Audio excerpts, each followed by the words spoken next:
지난 주간에 우리는 사랑하는 송화범 집사님을 천국으로 환송을 했습니다. 비록 복된 자리이기는 했지만 사랑하는 사람을 떠나보내는 그 슬픔은 어쩔 수가 없었습니다.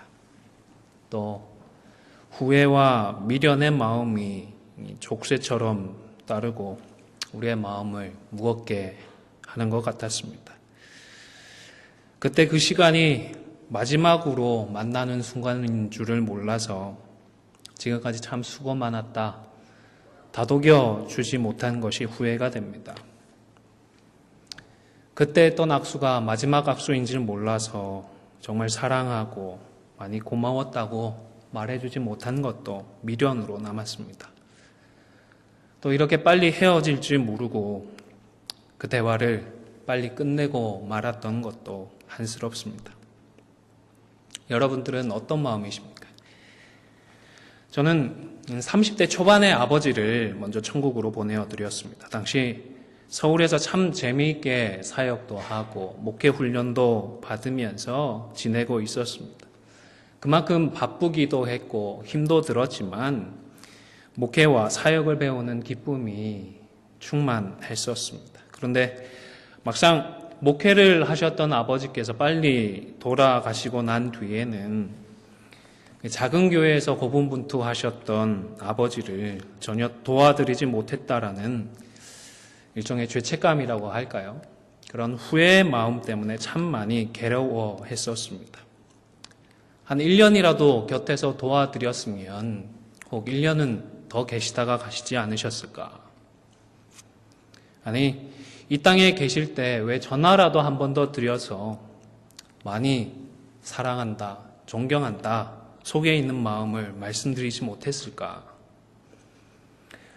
그때는 정말로 무뚝뚝한 경상도 남자로 태어난 것을 많이 후회하기도 했었습니다. 미국에서 목회 상담 공부를 할 때에 교수님께 이런 저의 마음을 말씀드렸던 적이 있습니다. 그때 교수님께서 되려 저에게 질문을 하셨습니다. 목사님, 먼저 가신 아버지 목사님께서는 지금 목사님께 뭐라고 말씀하실까요? 저희 아버지는 후회하고 미련을 떨치지 못하는 제게 뭐라고 말씀하고 계실까요? 또 주님 품에 안기신 우리 송 집사님은 우리 권사님과 사랑하는 안디옥의 교우들에게 지금 무엇이라 말씀하고 계실까요? 사실 저는 저의 슬픔, 저의 후회나 미련만 생각을 했지 정작 주님 품에 계신 아버지는 무슨 생각을 하실까 거의 생각을 해본 적이 없었기 때문에 그때는 교수님께 아무런 답을 하지 못했습니다. 그리고 한참을 그 답을 찾기 위해서 고민을 했더랬습니다. 사실 아직도 명확하게는 만나서 말씀을 듣지 못했으니까 알 수는 없는데 어떤 글에서 새 영어 단어를 보고서는 아마 이런 마음에 아버지의 마음이 가깝지 않을까라는 생각을 했습니다. 용서했다, 잊었다, 영원히. 아마 이미 주님 품에 안기신 분들은 다 우리를 향하여 죄송합니다. 찬송가 304장 잠시만 찬송하겠습니다.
이미 주님 품에 안 계신 분들은 남아있는 분들에게 잘못했던 것들은 이미 다 용서하셨고 다 잊어버리셨고 영원히 그럴 것이라고 말씀하실 것 같습니다.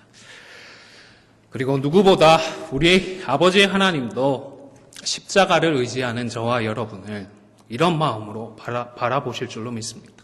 오늘 본문의 말씀을 통하여 우리를 이미 용서해 주셨고 우리의 죄를 잊어주시되 영원히 용서하시고 잊어주신 하나님을 함께 만날 수 있기를 소망합니다. 하나님은 이미 우리가 도저히 갚지 못할 빚을 이미 탕감해 주셨습니다. 결론부터 말씀을 드리면 오늘 이 비유에 등장하는 많은 달란트나 빚진 신하가 바로 우리들입니다. 사실 10,000달란트라고 하니까 그렇게 실감이 나지 않습니다. 많은 돈인 것 같은데 어느 정도의 돈인지 계산이 되지 않습니다. 데나리온이라고 하는 단위는 로마의 은전입니다. 그리고 드라크마는 거의 같은 금액의 그리스 화폐입니다. 또 달란트는 당시에 저울의 무게를 잴 때에 사용받는 최대의 단위였고 동시에 화폐 단위로도 사용이 되었습니다. 화폐 가치를 비교를 하면 한 달란트는 6,000데나리온 정도의 값어치가 있었습니다. 그러니까 10,000달란트는 6천만 데나리온이 되는 것입니다. 한 데나리온이 당시 팔레스틴에서 일하던 노동자들의 하루 품삯이니까 계산하기 쉽게 하루에 100달러를 번다 그렇게 계산을 하면 무려 60억 불이 됩니다. 하루에 200불이면 120억 불이 됩니다. 정말 어마어마한 금액이 아닐 수 없습니다. 이 정도의 금액은요, 사실 당시 팔레스틴 지역뿐만 아니라 애국까지 통틀어도 그 모든 총 통화량을 합친 것보다 많은 액수일 것이라고 추정을 합니다.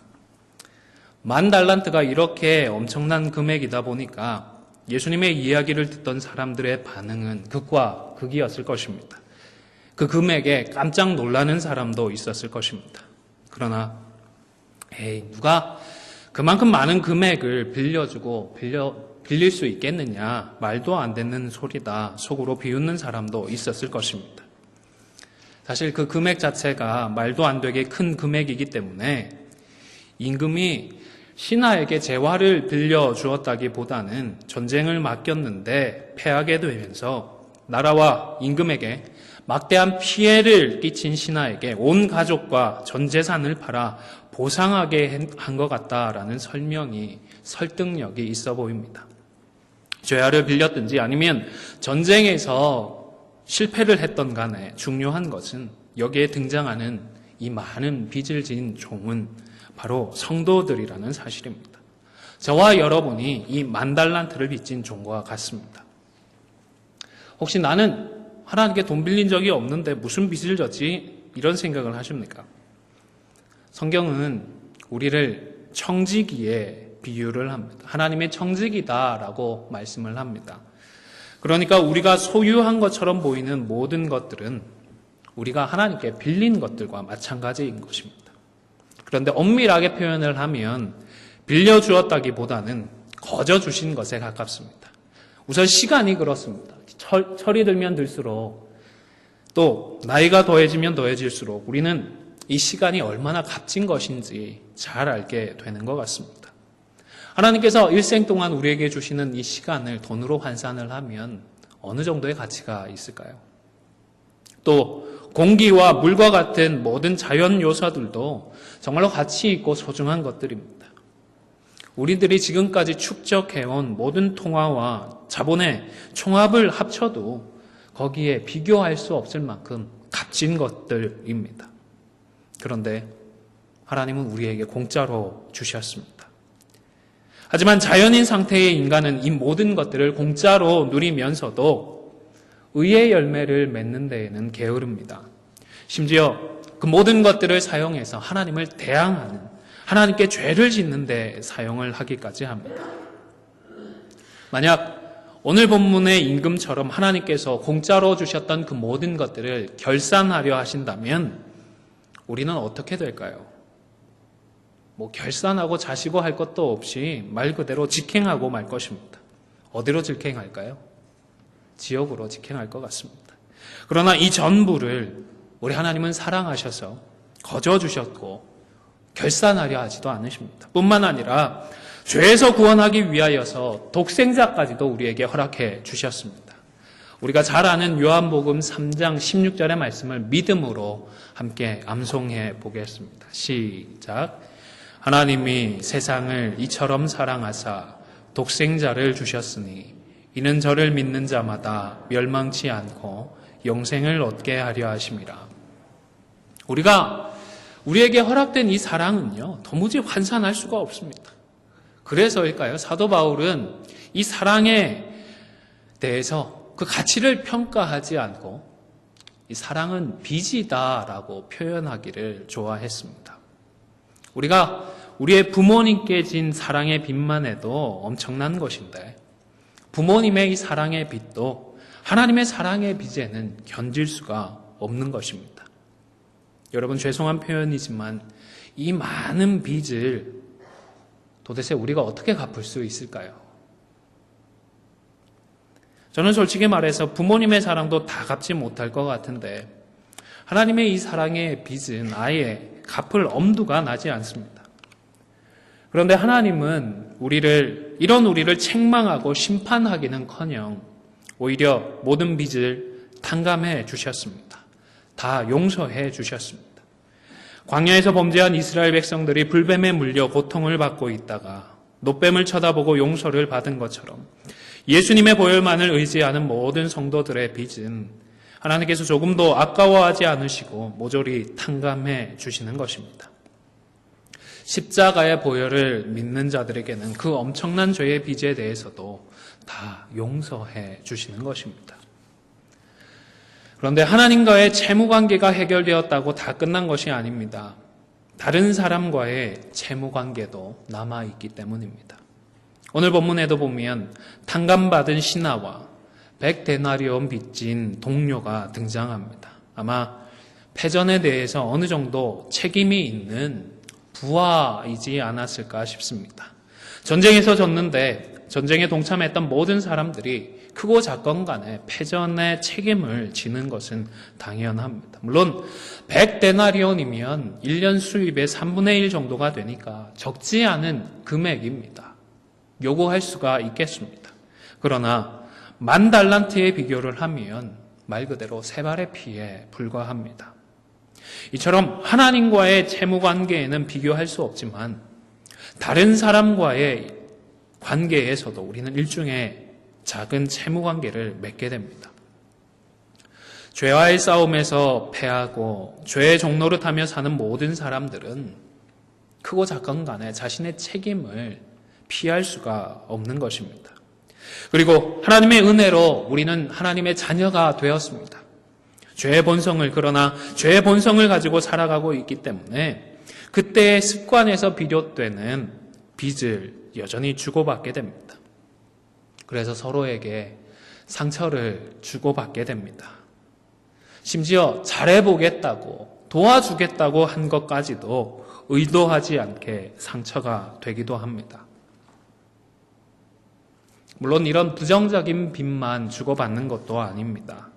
그리스도 안에서 우리는 사랑의 빚도 주고받습니다.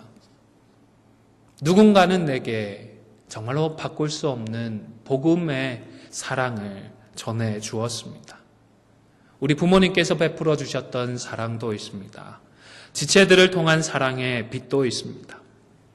이처럼 우리 성도는 이 땅에서 많은 사람들에게 긍정과 부정 간의 빚을 주고받으면서 살아가고 있는 것입니다. 그런데 우리의 큰 빚은 다 탕감을 받았으면서 정작 나의 작은 채권에 대해서는 좀처럼 놓으려고 하지 않습니다.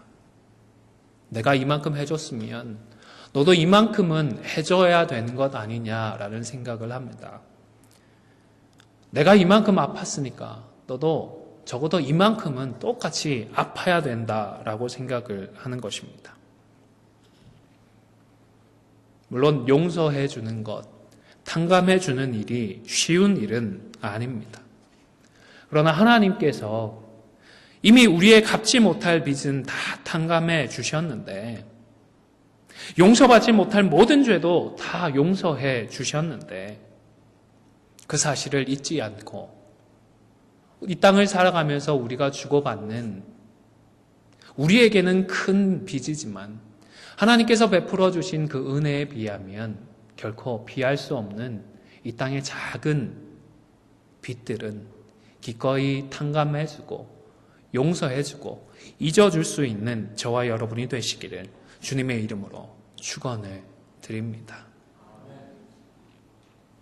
지난 35, 6년간 함께 신앙생활을 해오면서 우리 안에서 크고 작건 주고받았던 상처들이, 아픔들이 왜 없겠습니까?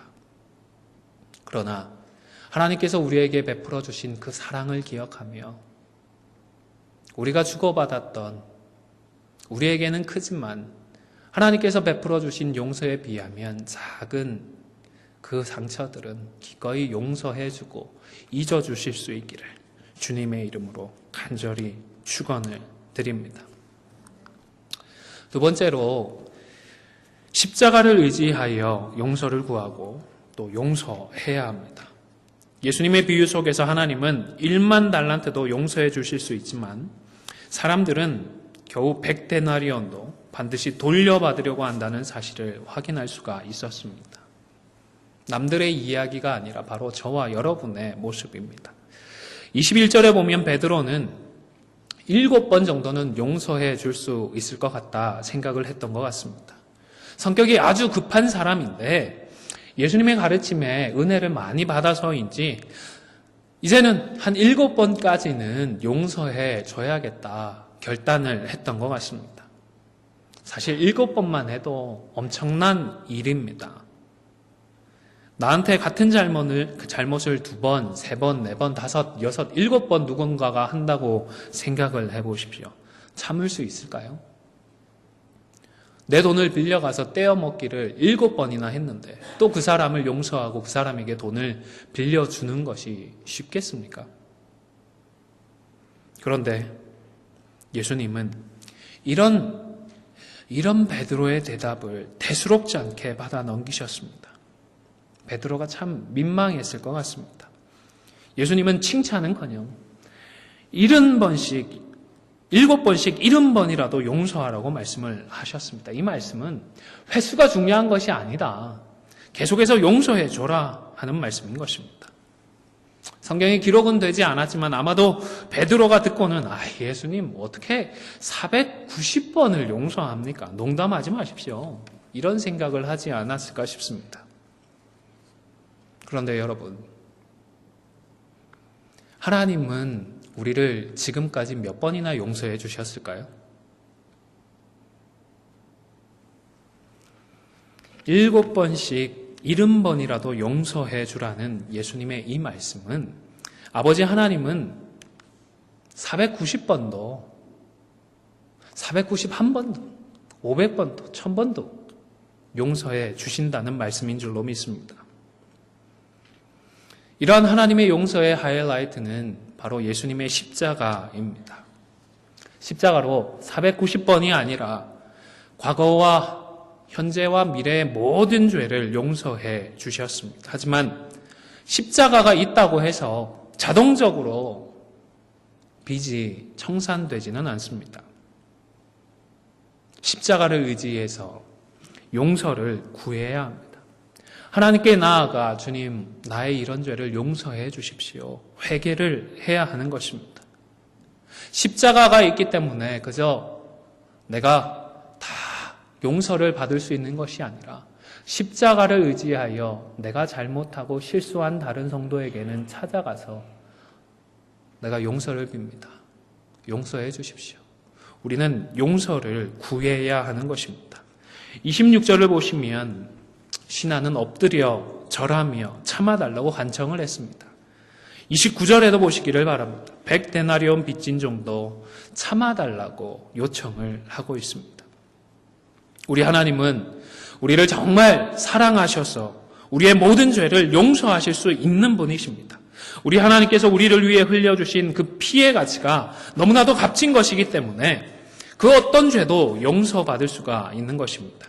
그러나 어디까지나 우리가 용서를 구할 때에 용서해 주십니다. 오늘 본문을 읽으면서 마치 예수님께서 무제한적인 용서를 권면하신 것으로 잘못 이해하지는 않으셨으면 좋겠습니다. 하나의 조건이 있습니다. 하나님의 용서는 엄청난 것이지만 용서를 구하지 않는 사람들에게까지 적용되는 은혜는 아닌 것입니다. 우리 성도들 간의 관계에서도 마찬가지입니다. 십자가를 의지하여 용서를 구하십시오. 물론 판단하고 잘못을 정죄하면서 형제를 어려움에 빠뜨리지 않도록 우리가 조심은 해야 합니다. 그러나 죄 지은 사람을 회개도 없이 죄 없다 판단해서는 안 되는 것입니다. 지은 죄와 지은 잘못은 고백을 하고 용서를 구해야 용서를 받을 수가 있는 것입니다. 그리고 하나님의 용서를 기억하며 내게 범한 잘못을 용서를 구하는 그런 지체가 있다면 나도 우리 하나님처럼 나를 용서해 주시는 하나님처럼 7번씩 70번이라도 용서해야 합니다. 15절부터 20절의 말씀을 보시면 잘못을 인정하지 않고 용서를 구하지 않는 사람들에게는 용서가 아니라 말씀의 권면이 먼저다라고 분명히 말씀을 합니다. 혼자 찾아가서 권하고 그래도 듣지 않으면 2-3사람이 같이 가서 권면하라고 했습니다. 그래도 안 되면 교회적으로 권면을 하고 그런데도 끝까지 교만하면 이방인처럼 세리처럼 여기라고 하셨습니다. 그런데 저는 이 말씀을 3번만 권면하라는 말씀으로 생각하지는 않습니다. 우리 하나님은 7번씩 70번이라도 용서하라고 하시는 분이십니다. 그렇기 때문에 용서 못지않게 권면 또한 그렇게 많이 하라고 하신다고 저는 확신합니다.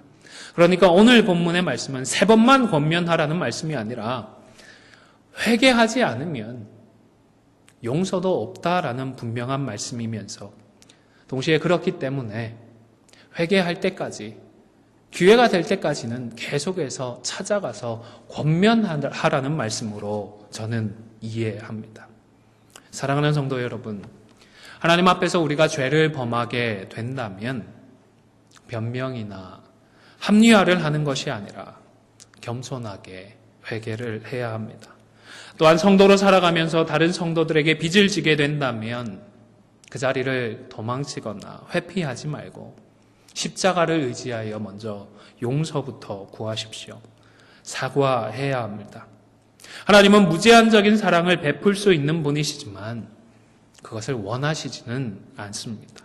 인정하고 용서할 때에 기꺼이 용서해 주기를 원하십니다. 왜냐하면 그렇게 해야 과오가 반복되지 않기 때문입니다. 십자가의 사랑을 의지해서 용서를 구하고 용서하는 이런 과정을 통하여 우리는 죄를 이길 힘을 얻게 되기 때문입니다. 여러분, 참된 부흥은요, 우리가 죄를 이기는 것입니다. 성도의 숫자가 불어난다고 해서 그것이 다 부흥이 아닙니다. 교회의 재정이 넉넉해진다고 해서 그것이 다 부흥이 아닙니다. 성경에 사용되어 있는 부흥케 하소서라는 이 말은 쇠락한 이스라엘의 다윗과 솔로몬 시대의 영화를 회복시켜달라는 선지자의 피를 토하는 기도였습니다.